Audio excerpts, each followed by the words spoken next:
बोलो गणेश जी महाराज की जय। मंगलकारी श्री गणपति अथर्वशीर्ष। हिंदी में ओम कारापति भगवान गणपति को नमस्कार है। हे गणेश, तुम ही प्रत्यक्ष तत्व हो, तुम ही केवल करता हो, तुम ही केवल धरता हो, तुम ही केवल हरता हो। निश्चय पूर्वक तुम ही इन सब रूपों में विराजमान ब्रह्म हो। तुम साक्षात नित्य आत्म स्वरूप हो।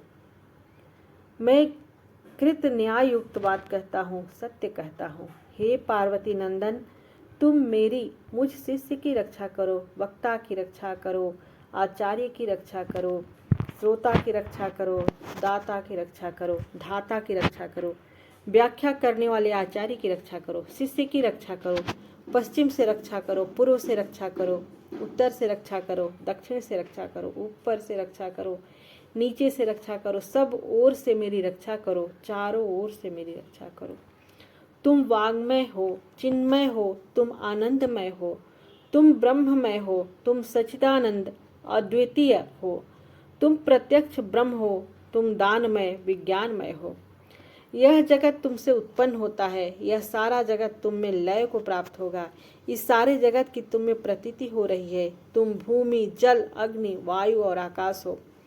परा पश्चंत्री, वैखरी और मध्यमा वाणी के ये विभाग तुम ही हो। तुम सत्व, रज और तम तीनों गुणों से परे हो। तुम जागृत, स्वप्न और सुषुप्ति इन तीनों अवस्थाओं से परे हो। तुम स्थूल, सूक्ष्म और वर्तमान तीनों देहों से परे हो। तुम भूत, भविष्य और वर्तमान तीनों कालों से परे हो। तुम मूलाधार चक्र में नित्य स्थित रहते हो।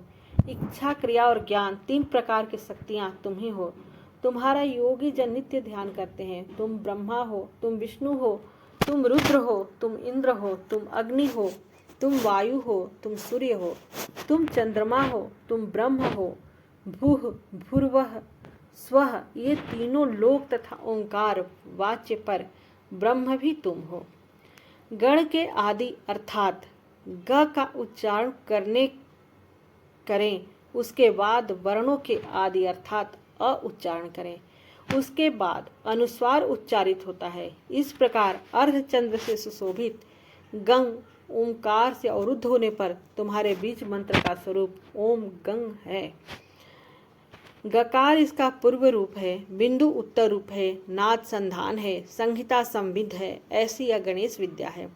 इस महामंत्र के गणक ऋषि हैं, निर्चिंज्ञादाय छंद है, श्रीमद्देव महागणपति देवता है। वह महामंत्र है ओम गंगणपतये नमः। ओम गंगणपतये नमः। एकदंताय विद्महे वक्रतुंडाय धीमहि तन्नो दन्ति प्रचोदयात्। ओम गंगणपतये नमो। ओम गंगणपतये नमः। एकदंताय विद्महे वक्रतुंडाय धीमहि तन्नो दन्ति प्रचोदयात्। एक दंत को हम जानते हैं, वक्रतुंड का हम ध्यान करते हैं, वह दंती हमें प्रेरणा प्रदान करे। यह गणेश गायत्री है। एक दंत चतुर्भुज, चारों हाथों में पास, अंकुश, अभय और वरदान की मुद्रा धारण किए तथा मूषक चिन्ह की ध्वजा लिए हुए, रक्तवर्ण लंबोदर वाले, सूप जैसे बड़े बड़े कानों वाले, रक्त वस्त्रधारी, शरीर पर रक्त चंदन का लेप किए हुए, रक्त पुष्पों से भली भांति पूजित, भक्त पर अनुकंपा करने वाले देवता, जगत के कारण, अच्युत, सृष्टि के आदि में आविर्भूत, प्रकृति और पुरुष से परे श्री गणेश जी का जो नित्य ध्यान करता है, वह योगी सब योगियों में श्रेष्ठ है।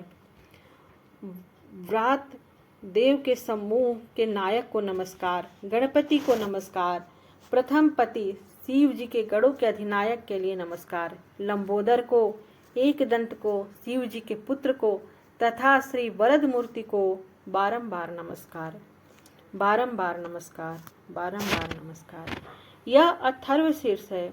इसका पाठ जो करता है ब्रह्म को प्राप्त करने का अधिकारी हो जाता है। सब प्रकार के विघ्न उसके लिए बाधक नहीं होते। वह सब जगह सुख पाता है। वह पांचों प्रकार के महान पातकों तथा उपपातकों से मुक्त हो जाता है।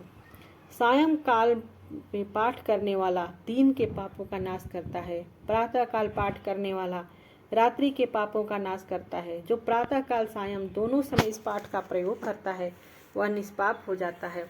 वह सर्वत्र विघ्नों का नाश करता है, धर्म, अर्थ, काम और मोक्ष को प्राप्त करता है। इस अथर्वशीर्ष को जो शिष्य न हो उसे नहीं देना चाहिए। जो मोह के कारण देता है वह पातकी हो जाता है। सहस्त्र बार पाठ करने से जिन जिन कामों कामनाओं का उच्चारण करता है उनकी सिद्धि इसके द्वारा ही मनुष्य कर सकता है। इसके द्वारा जो गणपति को स्नान कराता है वह वक्ता बन जाता है। जो चतुर्थी तिथि को उपवास करके जपता है वह विद्यावान हो जाता है। यह अथर्व वाक्य है। जो इस मंत्र के द्वारा तपश्चरण करना जानता है वह कदापि भय को प्राप्त नहीं होता है। जो दुर्वांकुर के द्वारा भगवान गणपति का यजन करता है वह कुबेर के समान हो जाता है। जो लाजों के द्वारा यजन करता है, धान लाई के द्वारा यजन करता है, वह यशस्वी होता है, मेधावी होता है। जो सहस्त्र लड्डुओं द्वारा यजन करता है वह वांछित फल को प्राप्त करता है। जो घृत के सहित समिधा से यजन करता है वह सब कुछ प्राप्त करता है। 8 ब्राह्मणों को सम्यक रीति से ग्राह कराने पर सूर्य के समान तेजस्वी होता है। सूर्य ग्रहण में, महानदी में या प्रतिमा के समीप जपने से मंत्र सिद्धि होती है। वह महाविघ्न से मुक्त हो जाता है। जो इस प्रकार जानता है वह सर्वज्ञ हो जाता है, सर्वज्ञ हो जाता है। बोलो गणपति गणेश की जय, गणेश भगवान की जय, रिद्धि सिद्धि माता की जय।